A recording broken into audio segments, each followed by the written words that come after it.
Ni hao, c'est GLG et je vous souhaite la bienvenue pour cette nouvelle présentation du JT Geek avec cette semaine une caméra sport, la EJ4000. Et vous allez voir une caméra sport qui contient un petit peu tout ce que vous avez envie d'une caméra, une petite caméra compacte qui va permettre de filmer l'action et tout avec un boîtier étanche, avec un écran LCD qui filme en HD, qui filme en Full HD, enfin une caméra plutôt complète. Notre EJ4000 est livré dans un bel emballage. Alors en fait dans l'emballage on va retrouver notre caméra ici dans son boîtier étanche qui est bien marqué water résistant 30 mètres.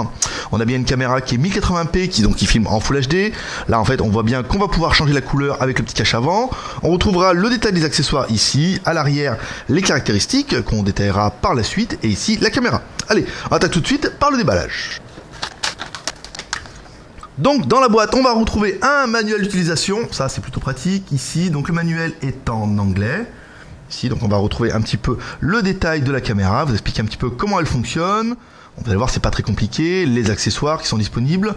On a aussi le manuel en chinois et en russe, au cas où si jamais vous comprenez ces langues. Allez on continue. On retrouvera également des Serclips ou aussi appelés Colson. C'est le terme technique si jamais vous voulez en acheter. Ça s'appelle des Colson en fait, c'est simplement des petits colliers que vous allez pouvoir resserrer ici. Vous avez une lingette qui permettra de nettoyer la caméra mais également de nettoyer vos lunettes. C'est pas mal pour nettoyer le boîtier étanche. Ça c'est plutôt pratique. On retrouve donc une batterie de 3,7 volts du 900 mAh avec 3,33 Wh. Pourquoi pas, voilà, on va mettre la batterie ici sur le côté, elle nous servira tout à l'heure. Un autre support qui permettra de mettre la caméra sur un support par exemple de caméra avec le pas de vis, c'est-à-dire qu'on met la caméra dedans. Ici, vous aurez un pas de vis, hop, ça vous permettra de fixer la caméra. Un support guidon, pratique pour les vélos, voilà, on accroche, un double attache, on met là sur le guidon, vous allez pouvoir mettre votre caméra dessus, ça c'est bien.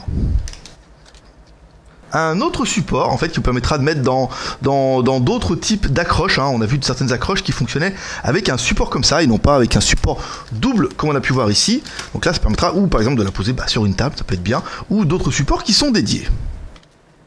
Câble USB, micro USB, là c'est quand même la bonne nouvelle, c'est qu'en fait la caméra se rechargera en micro USB, c'est-à-dire que ça sera la même connectique que votre smartphone, sauf si vous avez un iPhone bien sûr. Si vous avez un téléphone Android, vous aurez de la micro USB comme ça, et ça vous permettra de recharger votre caméra avec n'importe quel câble, c'est plutôt bien, et ça laisse aussi présager que vous pourrez la recharger avec une batterie externe aussi, et ça, en extérieur, ça peut être très très très pratique. Un énième support en fait qui vous permettra de mettre la caméra en quinconce, ça veut dire de mettre une coup la caméra comme ça, comme ça, comme ça, comme ça. C'est vrai que si vous en avez plusieurs, vous mettez la caméra, après, vous voulez, si par exemple votre support est comme ça et que vous voulez la mettre dans l'autre sens, vous mettez un autre support ici, ça permettra de la mettre plus haut, de mettre des angles, des axes, des choses comme ça peut être plutôt pratique. Ici, on retrouve un autre axe qu'on va mettre là-dedans, ça veut dire que la caméra, elle se retrouvera comme ça, elle va se retrouver complètement dans l'autre sens, et après vous pourrez en mettre un autre ici, ce qui permettra de faire des montages un petit peu sophistiqués. On retrouve encore un clips, un petit clips, là c'est plutôt sympathique, ici, un autre support, donc là c'est un support pour mettre le casque, dans lequel vous allez pouvoir mettre une sangle, et dans lequel vous allez pouvoir clipser le clips qu'on a vu tout à l'heure, ici, attendez que je le retrouve, voilà. Vous allez pouvoir le mettre sur votre casque et après vous allez clipser votre caméra directement dessus et vous la mettrez sur votre support. Plutôt complet.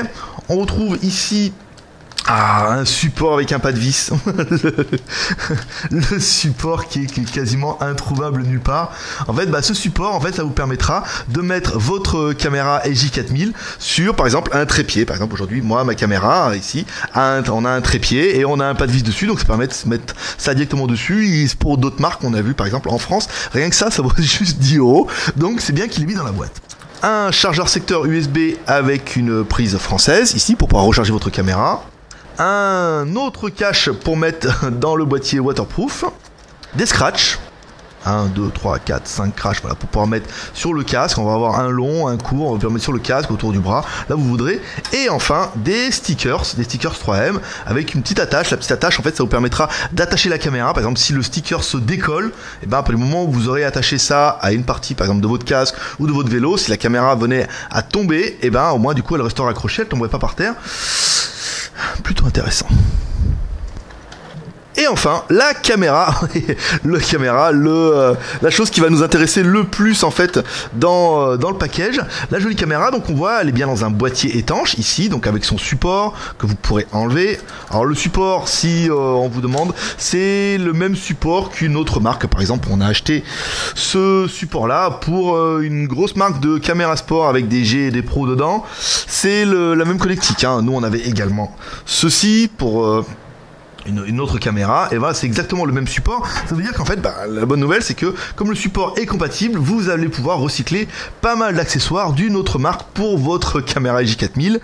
Et voilà, si c'est pas exactement ce que vous vouliez à la base comme caméra, et vous allez pouvoir vous dire ah ouais, quand même c'est plutôt bien, parce qu'on va pouvoir mettre plein d'accessoires. Alors on va nettoyer un petit peu la lentille qui est un petit peu crade ici. Voilà, donc on va retrouver le bouton ici, alors on va voir après une fois à l'intérieur, le bouton ici, on a bien un bouton sur le dessus, bouton gauche-droite, on a un boîtier waterproof, ici on va bien retrouver la caméra étanche, le boîtier se verrouille ici avec une sécurité, alors en fait on appuie ici, on lève, on ouvre le boîtier et là on a accès à la caméra, doucement, sortir comme un lapin de son chapeau. Voilà, on retrouve notre caméra. Alors notre caméra, comment elle est faite? On a un bouton power on off ici. On a bien la mise en route ici, hein, pour enregistrement ou prendre les photos. On a une LED de notification. Sur le côté gauche, on va retrouver deux menus pour monter et descendre les menus. Ici, on regarde un petit peu, on a une espèce de petit, ça doit être à mon avis, ça doit être le micro qui est ici. Sur le côté droit, ou le côté gauche de notre caméra, si on la prend comme ça, on va retrouver, alors ce qui nous intéresse nous, un connecteur HDMI. Voilà, ça veut dire que c'est une bonne nouvelle, ça veut dire que vous allez pouvoir brancher la caméra directement sur une prise HDMI, par exemple sur votre télé. Attention, c'est une micro HDMI. Hein. Là ici la connectique micro USB, qui permettra en fait de recharger l'appareil ou de le connecter sur votre PC si vous avez besoin d'en retirer les données. Et une connectique micro SD ici. Dessous, on retrouve un cache avec un petit clapet, on ouvre, et là, bien sûr, c'est pour mettre notre batterie, donc batterie amovible, qui vous permettra de changer la batterie une fois que vous en aurez besoin, ou d'avoir une deuxième batterie de secours, ce qui peut être bien si vous allez faire du sport, vous partez en montagne, ici. Donc on ferme la caméra, nous on a commandé avec la caméra une carte mémoire, une carte micro SD, donc une carte micro SD que nous on a pris en 32 Go, ça suffit largement pour ce type de caméra. On met la carte mémoire ici, on appuie, on verrouille, c'est pas mal. Voilà, on va faire la mise en route de la caméra, on appuie sur le bouton Power.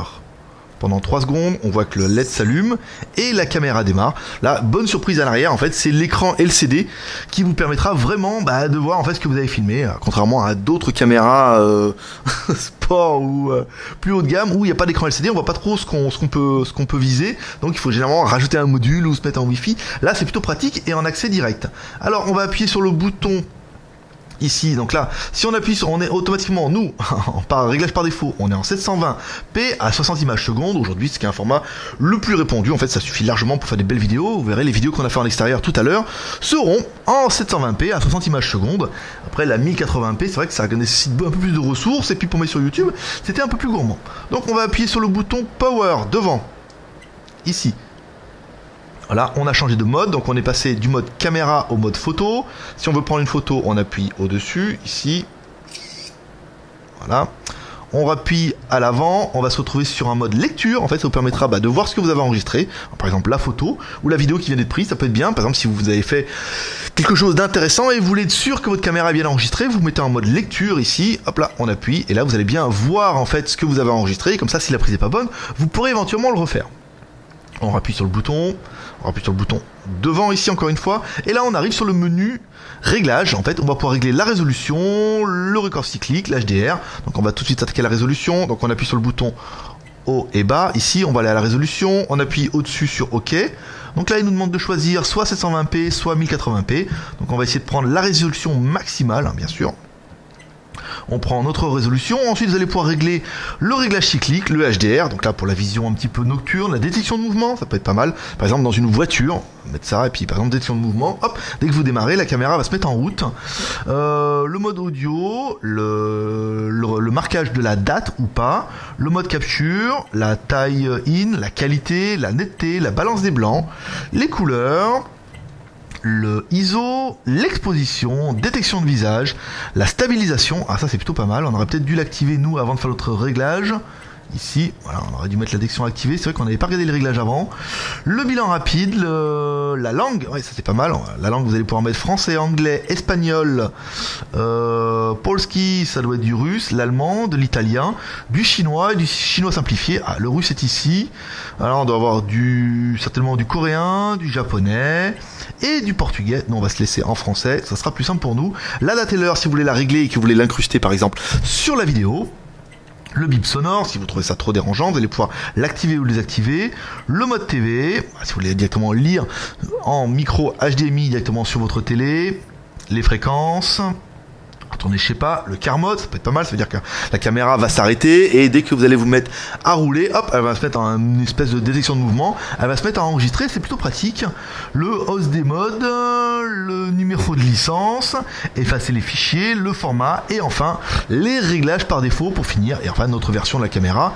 Ici, on a une ROM, c'est la LJCam LJ4000, donc c'est bien une LJ4000 avec la version de la ROM. Donc notre caméra est plutôt complète, elle a tous les accessoires, elle est plutôt bien, elle est jolie, mais maintenant vous allez vous demander mais qu'est-ce que elle peut donner en utilisation normale. Donc on a pris notre vélo assistance électrique et on vous emmène dehors tester un petit peu tout ça. Donc pour cette première partie de test en fait en extérieur, on va vous emmener faire une balade en moto, non, en vélo. Oui, mais en fait c'est le vélo des feignants. Et le vélo, vous voyez, il y a une batterie à l'arrière, mais ça on aura l'occasion d'y revenir prochainement. Donc on va mettre la caméra, vous voyez, on a déjà tout prévu, on va mettre la caméra ici avec le support qui va bien.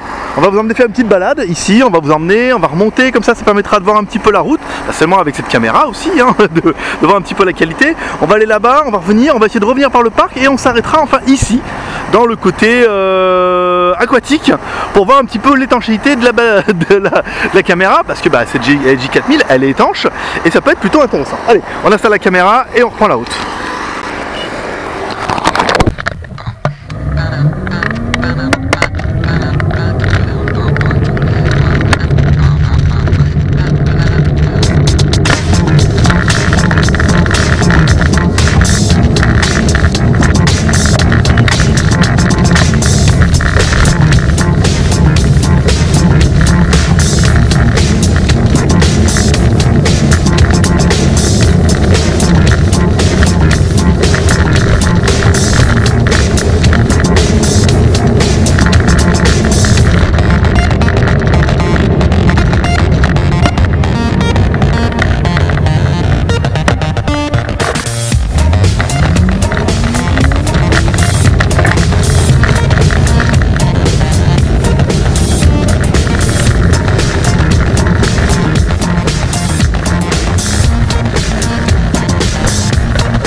On change de vue et de caméra, oui, parce que ça va pas être facile. Hein.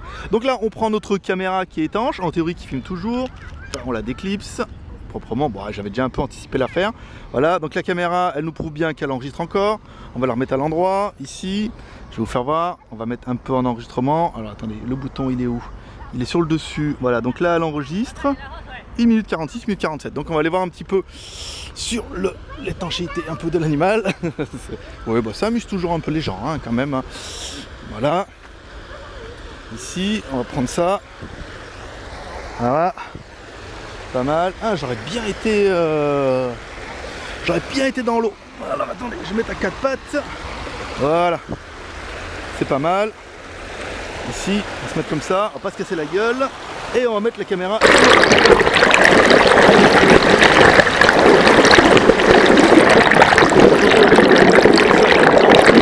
Hein, toujours ici, on la met dans l'eau.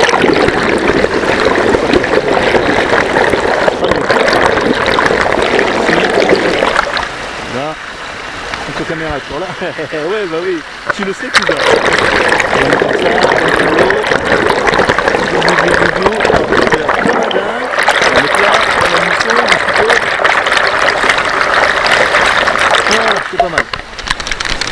secoue un peu. C'est pas mal. Hop, on remonte. Oh, putain, faut prendre des risques un petit peu. Voilà, donc la caméra est mouillue. C'est pas... Ah, non, ça patauge avec les crocs. Voilà, on va aller là-bas. On va se remettre un petit peu sur le vélo. Donc pour résumer, qu'est-ce qu'on pourrait dire de cette caméra? Bah nous, qu'est-ce qu'on aura bien aimé en fait? Ben le compact, en fait cette caméra est très compacte, elle rappelle une caméra d'une autre marque, mais je pense que c'est un petit peu le but recherché. On aura bien aimé tous les accessoires, la caméra est quand même plutôt complète, vous avez vu, il y a quand même tous les accessoires, et en plus, elle est compatible avec les accessoires GoPro. Ça veut dire que vous pourrez acheter des accessoires si vous en manque, ils seront compatibles, c'est exactement le même support. On aura bien aimé l'enregistrement en HD ou en Full HD. Personnellement, on estime que l'enregistrement HD suffit bien, mais vous pouvez aller jusqu'à la Full HD si vous avez vraiment besoin de précision. On aura bien aimé les connectiques, enfin en micro USB, et enfin la carte mémoire en micro SD. Là c'est pas mal, si vous avez besoin de mémoire, vous allez pouvoir changer, enlever, remettre. On aura bien aimé l'écran LCD de 1,5 pouces. Il n'est pas très grand, mais il est quand même assez confortable. Il permet de voir ce que vous avez enregistré et éventuellement de prendre une lecture de ce que vous avez enregistré au préalable. On aura bien aimé la batterie amovible. Ça vous permettra de racheter une batterie pour en avoir 2 ou 3, comme ça quand vous partez, et ben vous êtes sûr d'avoir toujours de l'autonomie. C'est vrai que les batteries intégrées, c'est pas toujours pratique à ce niveau-là. Et enfin, on aura bien aimé le prix à 72,14 € sur le site Banggood. Voilà, Banggood. Banggood vous donne un code si vous voulez aller sur leur site pour acheter la caméra à 72,14 €. Alors, le code c'est le SKU 162 566. Voilà, vous tapez ça et vous pourrez directement retrouver la caméra sur notre site partenaire. On aura bien aimé aussi également, on va finir avec les couleurs. La caméra est disponible en noir, en bleu, en or, en rose, en argent, en blanc et en jaune. Ça, c'est plutôt une bonne nouvelle. Qu'est-ce qu'on mettra nous pour la caméra? Bon, pas bien grand chose. Qu'est-ce qu'on pourrait dire? L'écran LCD qui est peut-être un peu petit avec 1,5 pouces, mais quand on compare avec une autre grosse caméra qui n'en a pas du tout, on se rend compte qu'il est peut-être petit, mais au moins il a le mérite d'exister. Et ça, c'est plutôt pas mal. Voilà, ça sera tout pour la présentation de cette caméra sport LJ4000 pour notre partenaire Banggood, sur lequel vous pourrez acheter la caméra. Voilà, une caméra plutôt compacte, qui fonctionne bien, qui a quand même une très bonne qualité d'image, qui en plus est étanche, qui a plein d'accessoires, et des accessoires pour nous, encore une fois, qu'on va conserver, c'est vraiment la compatibilité accessoires GoPro. Ça veut dire que en France ou sur internet, vous pourrez trouver 1 millier d'accessoires, et ça, pour le futur, c'est plutôt intéressant. Voilà, c'est tout pour aujourd'hui. Comme toujours, vous pouvez nous encourager en laissant un commentaire pour dire ce que vous pensez de cette caméra. Vous pouvez vous abonner, nous laisser un pouce en l'air pour nous encourager dans notre travail. Et moi, je vous donne rendez-vous dans la semaine pour un prochain test du JT Geek, toujours en direct de Shenzhen, en Chine. Allez, à demain. Bye bye.